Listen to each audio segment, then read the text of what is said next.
Hey, this is Jeffrey Sui with JTS Advisors and Master Coach University, and I wanted to share this little video with you because whether you're a coach or you're working with a coach, or maybe you're a client of mine, one of the biggest, most valuable aspects of what you can get from coaching and what you can give as a coach is to help get off of the starting blocks, is to help take new action, is to help motivate so that you or your client makes the change that they want to make. Some of the most basic but most critical and valuable aspects of what coaching provides is this thing that you might call motivation, or you just might call causing change to happen. And so I want to give you a very simple but the most important and kind of linchpin, cornerstone, call it a technique or call it an approach or a strategy to actually causing change, to causing real motivation to take action, to really causing you or your client, if you're a coach, to get unstuck. And so I'm going to give you a little bit of a preamble here to explain some foundational details here, some foundational ideas, so you can appreciate and understand where I'm coming from. And I'm going to show you some key questions to ask so that change actually happens. So if you're working with a coach or you're a coach working with a client, we all know that, as I just mentioned, people want to make a change. They want to do something about their life. They want to take some action. They want to get to work. They want to make a big decision. But ultimately, they want to change and move forward. They want to call it progress, for a lack of a better word. And I want you to really think about that when you are not really there yet, when you're not making the progress, when you're not making the change, you're not putting in the action, clearly you're not getting what you want, you might be in a kind of a state, if you will, that let's call it stuck. So we have this stuck state, all right? And this stuck state is a place where, you're not taking action, you're not making the change, you're just stuck, you're pretty much where you already have been, right? So it's not necessarily getting worse, although some people want to get unstuck because things literally are getting worse. It's the only thing that triggers them realizing they're stuck in the first place. But the bottom line is, people get stuck. And so, if you or your client is stuck, we know this particular state has some things that are emblematic around it. So if you're stuck, clearly there's no new action, at least. You might be taking action, but it's all the same old stuff. So there's no new action. And can't seem to change, right? Can't change. I can't quit smoking. I can't start that business. I can't get that divorce. Whatever. Can't seem to change. Or another way of looking at this stuck state is that they're maybe being lazy. They're not putting the work in. You get the idea. This is the stuck state, right? It's like, it's the way it's always been. Let's think of it this way. It's like it's more static, right? Things are not no change and no movement, right? You're not really moving anywhere. So that's stuck. And then there's this other state that really indicates progress, right? That you or your client are after. And think of this as like the change state, right? This indicates that there's going to be maybe a change you're going to make. Or you can think of it as like action. Another way of saying it, I'm going to take new action, not just same old action. Another way to say this might be to put in the work. A lot of times work is the thing that we think about that is kind of painful, that we don't want to do, but we know we need to because it's a good thing. It's like good for us. And there's things that are emblematic of a change or an action or a work state. There are, of course, new actions. You're actually going to act. You alter something, you stop something, or you start something. So change actually occurs. So, and that sometimes people stop something and that's the change they want. Like I quit smoking, I quit my drugs or drinking, I quit that bad relationship, I quit that horrible job, right? Or they start something, something that they're starting. So stop or start, basically we're indicating change. This, instead of laziness, this is where somebody really they're courageous and they take a risk, or they at least they put some work in. This change or action state takes like energy. So it's an energized place, where this one takes no energy. This one, think about it like static. Another way to say this is coasting, right? Coasting. It's a good one. Right? And again, this one is anything but static. This one is liquid and altering and it's a chameleon state, right? It's more like transforming.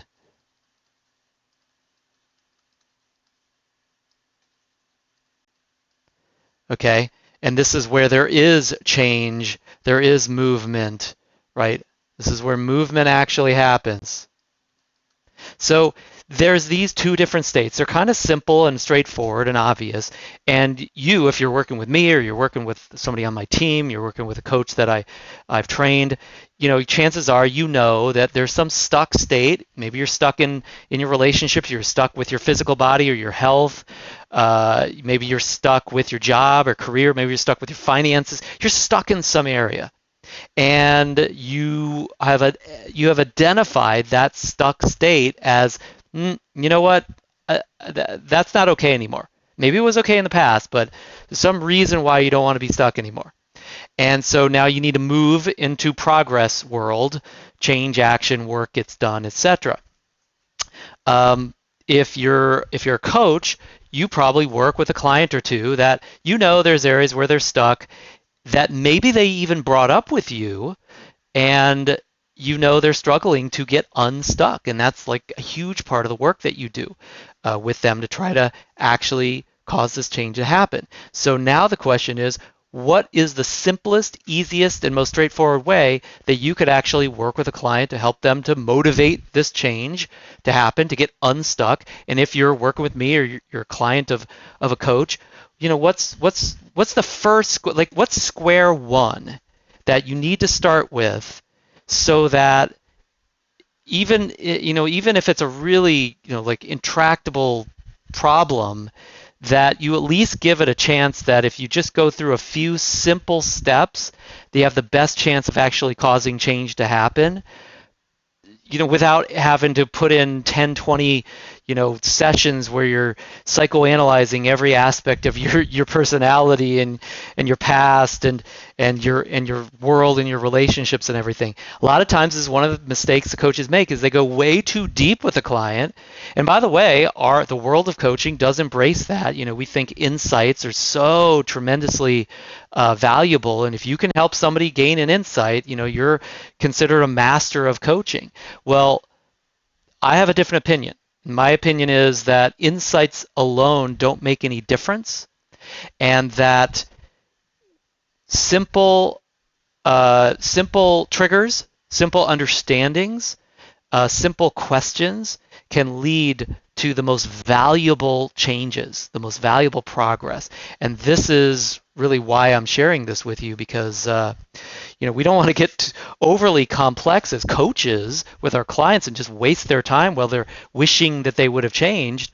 And if you're a client working with me or a coach, I want to make sure that you can get change today, not someday, maybe in the future, after sitting on a couch and talking about your dreams and your relationships and all your expressing your inner child and griping about your life for 2 years. Let's get this done.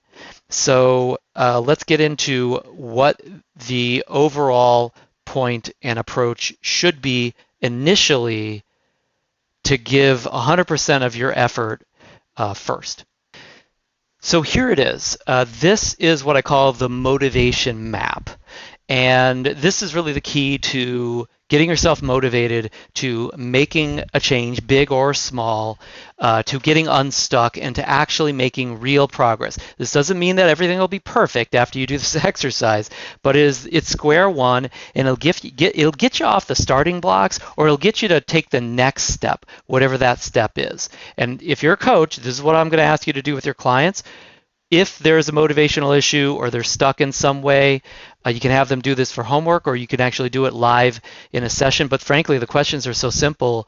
I usually just have my clients do this for homework because they can come up with the answers on their own, and it takes a little bit of time.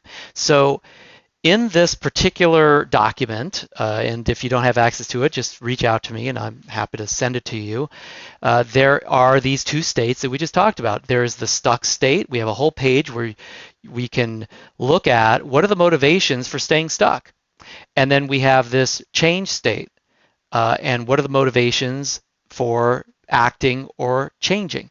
And the key here is to at least understand, like, what are the reasons why I'm stuck? Like, what are the motivations that are already like grinding me down and keeping me stuck? Because if you don't know what those are, you might not be able to change them. They might just be like unconscious. You want to be conscious of those, the forces that are at play.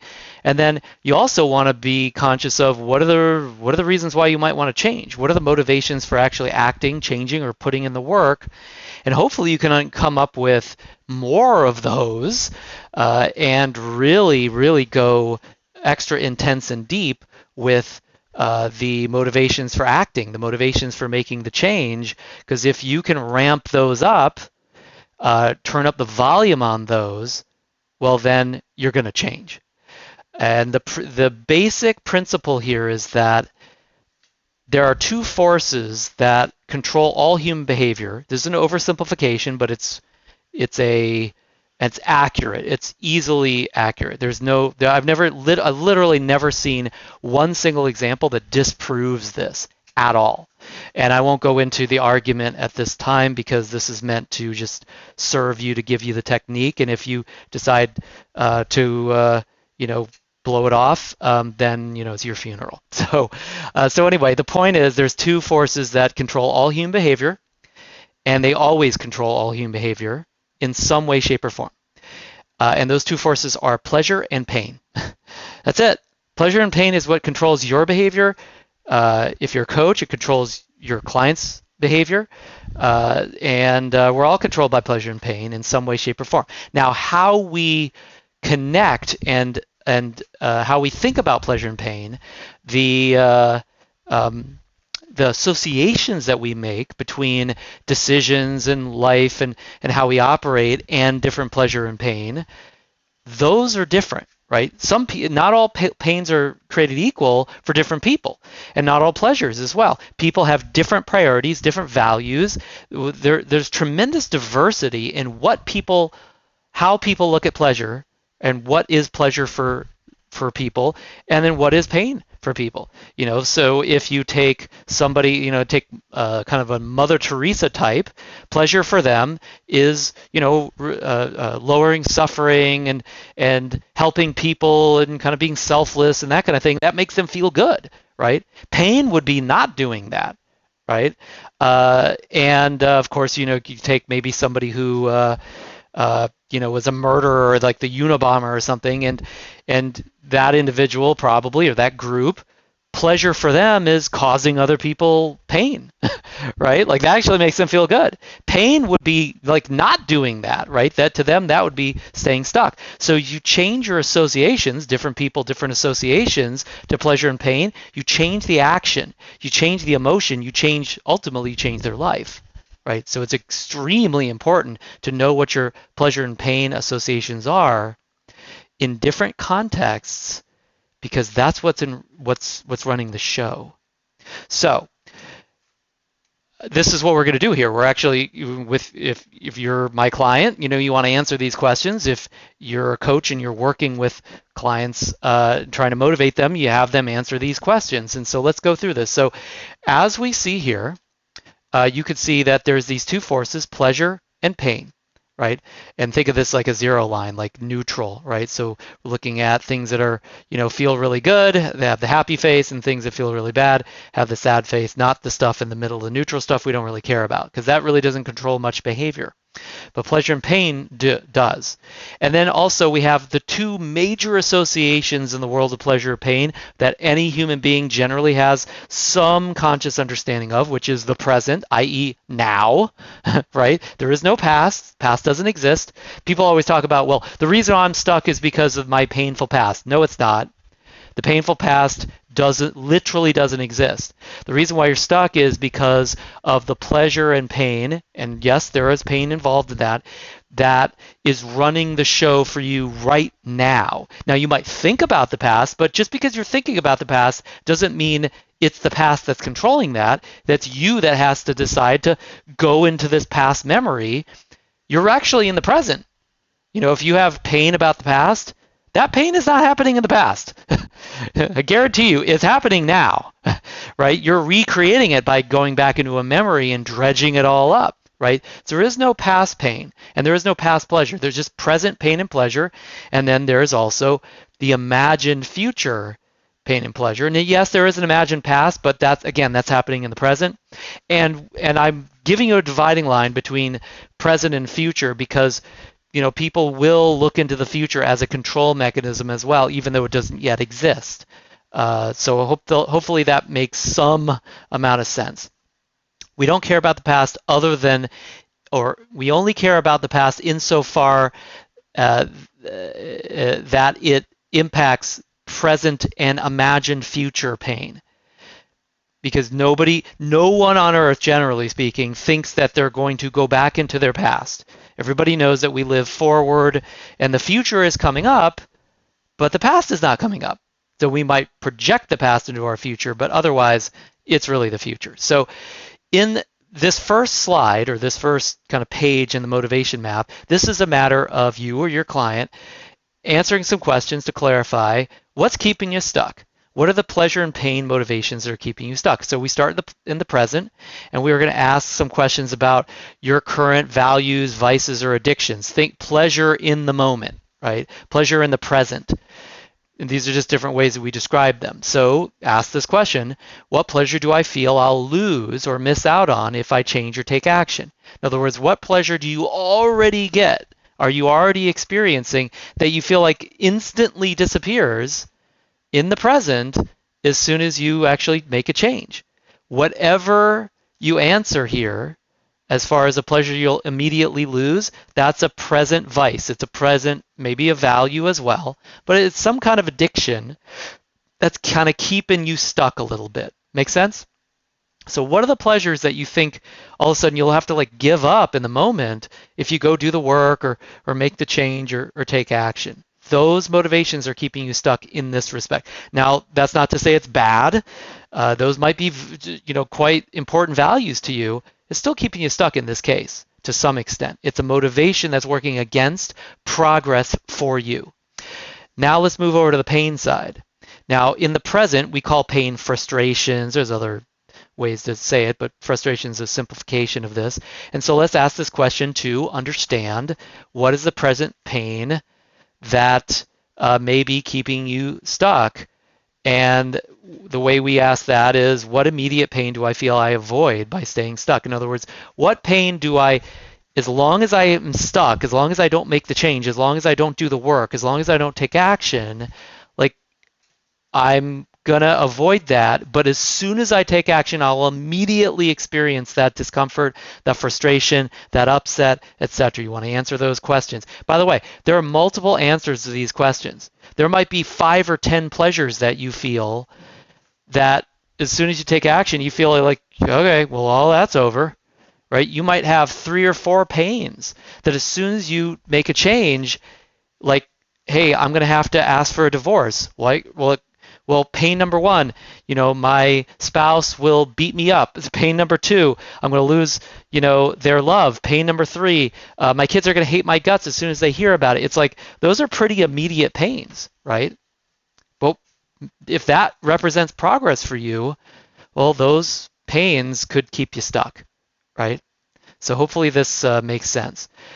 Just write your best answers to these questions, as many as you can come up with within a few minutes. You don't have to sit here for an hour and do this. You could, and it would make you even more aware of what's keeping you stuck. But this is pretty simple questions. You should be able to answer these, a couple minutes each, let's say, for the big and most important tips of the iceberg.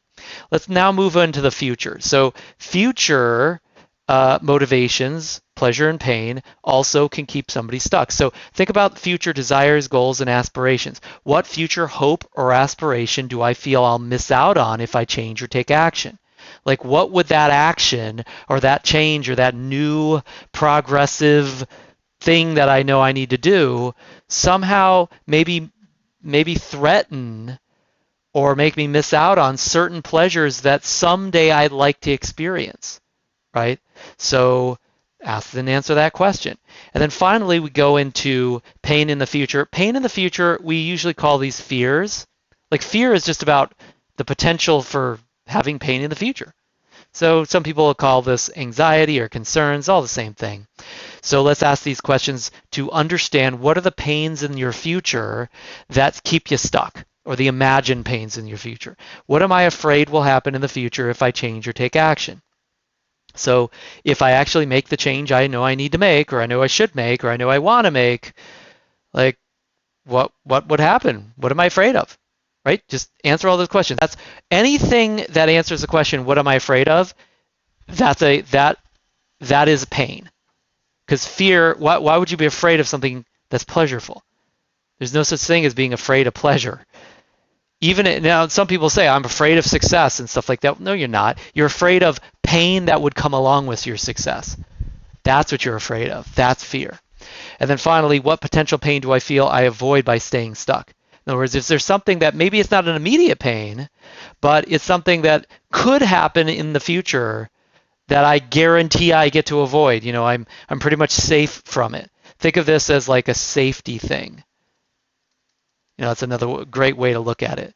How do I keep myself safe from a potential pain? Even if it's not guaranteed to happen, what could happen that I'm afraid could happen if I change, but as long as I stay stuck, I'm pretty much thinking I'm going to avoid that. So these answers will give you a clear understanding of how have you associated pain and pleasure, present and future, that keeps you from changing. And the key with these is, by the way, is you want to, once you understand all these, is to try to change these associations, to try to get it so that you don't, you kind of take each of these, whatever these answers are, whatever you write down that's keeping you stuck, and see, can you eliminate those? Can you question those? Can you correct those? Can you argue against those? The whole idea here is to prosecute them, like you're a lawyer that's there to argue against those things and try to disprove them, debate them, reduce them, mitigate them. Do whatever you can to make changes to these stuck motivations, and that'll really, really help. Okay, let's move over to the act or change state. And these are the pleasure, pain, motivations that you want to know about, and hopefully that you can come up with even more of that would actually make you want to change. Everything that we've covered so far is really things that would make you want to kind of stay the same and stay stuck. So let's start with the present, immediate gratification. How's that for a fun one? So ask the question, this is present pleasure. What pleasure do I feel I'll gain immediately if I change or take action? Like, answer that question. That's going to get you motivated, right? You might have 6 different immediate things that'll occur, like, wow, if I take action, I'll feel really good about this. I'll feel great about that. That'll be really fun. Like, what are the things that'll give you immediate gratification if you change, if you make the change today, if you take action today, if you put the work in today? What are the immediate gratification elements? And then, moving down to the present pain, frustrations and tolerations. I also introduced this word tolerations because a lot of times we're tolerating pain for some other reason. We're putting up with it.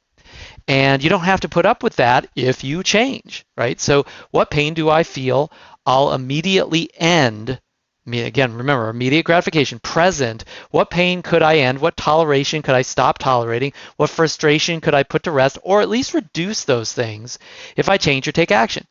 So what are the things that you could reduce? What are the pains that could immediately get some reduction on or an ending of that you're just putting up with and tolerating right now? So, but as many answers as you can to that question.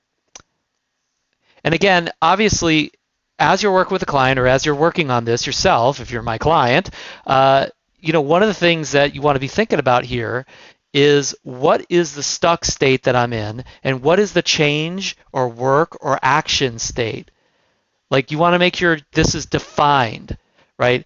You don't want to just generalize and say, well, yeah, I need to make things better in my life. Like that, I mean, that's very blurry, and it's going to be harder to answer these questions. So probably should have shared this at the beginning, but the point of the matter is know what change you are having trouble making. Know what action you're having trouble taking. Know what work you're resisting doing. You got to get that straight first. I should have a blank on here that you need to put that. But think about it this way, just like write it up here, like what is the change? Write it right at the top. And you should be clear on that. If you're not clear on that, you're not going to be able to do this exercise. Okay, back to the rest of these questions. So now we're into the future pleasure. So in the future, we have pleasure that you could imagine, right? Desires, goals, and aspirations. So what hope or aspiration do I feel I'll eventually achieve? You're not going to get this immediately. This is like long term, not instant gratification. What hope or aspiration do I feel I'll eventually achieve if I change or take action? The specific change or action that you need to do, right? So what do I think I'll eventually get? What do I think will eventually, what pleasure will I eventually experience? Does that make sense? So write that down. And by the way, you should be able to come up with like 5 or 10 of these easily, because this is usually the reason why people don't take immediate action is because they're not going to get a lot of immediate gratification. It's usually this is where the action is, and when you concentrate on the far future, you could have an amazing amount of motivation. But most people just live in the moment. They just get their immediate gratification and their addictions handled, and they blur out the future. This is why somebody doesn't quit smoking and they cause cancer or something for themselves, is because, well, they live in the present and they're not thinking about the future pain or the future pleasure. They're just thinking about now, right? So make sure that you really spend some time in this future and make it like you want. Think about it this way. It's almost like, here, let me erase this. It's almost like you want to take this future and you want to pull it into the present by imagining it. Does that make sense? That's really what we're doing when we're making this motivation map. Okay, and finally, you've got your fears, anxieties, and concerns. And again, this is future pain. So what am I afraid will happen in the future if I don't change or take action? Right? If I don't make this change, what are all the bad things? Write them all down. And then finally, what potential pain do I feel I'll avoid by changing or taking action?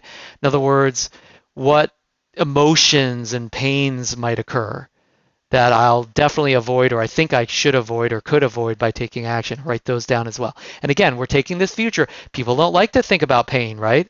Even in the moment, they don't like to think about pain. But especially in the future, it's like, forget about that. Live for today, right? So what you want to do is take these pains that are in the future, these fears, you want to pull them into the present. I know it sounds kind of painful, and it is, but that's why it works. Does that make sense? So answer all of these questions on this action or change state map. And once you've answered these, you have the ultimate, literally, you could put this on one page. Obviously, you could make this a multi-page process and write down a lot more. But, and within, 10, 20 minutes after doing all of this, especially the second page, you should be able to review this, for a couple minutes each day. Just remind yourself of the map, what really motivates you. And it's going to give you a boost. It's going to give you a trigger. It's going to give you a kick in the rear. That's going to get you off your, and get you into action, get you to make that change. That's all this takes. So, like I said, in this process, what you want to do is, first of all, understand what are the motivations that keep you stuck, and then attack them, shred them. And then second, you want to clarify what are the motivations that could cause you to want to change or to feel you need to change, and then improve them. You want to accelerate these. You want to, how would I put this?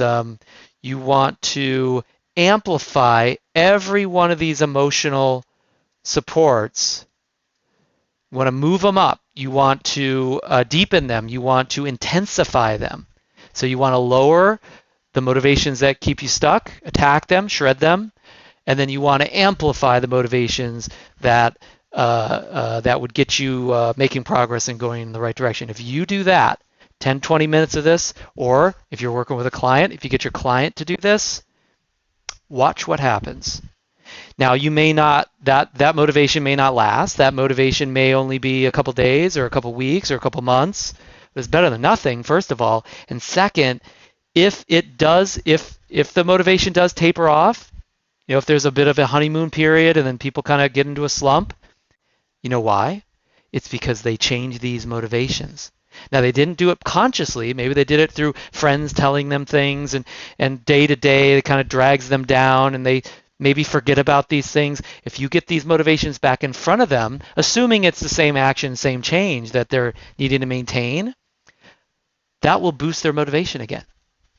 This is an exercise that you could do once with your client or do once on your own and have motivation for years and years.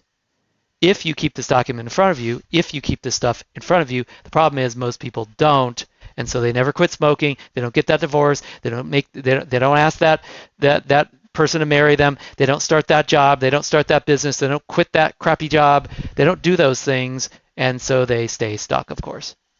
And this is how simple it is.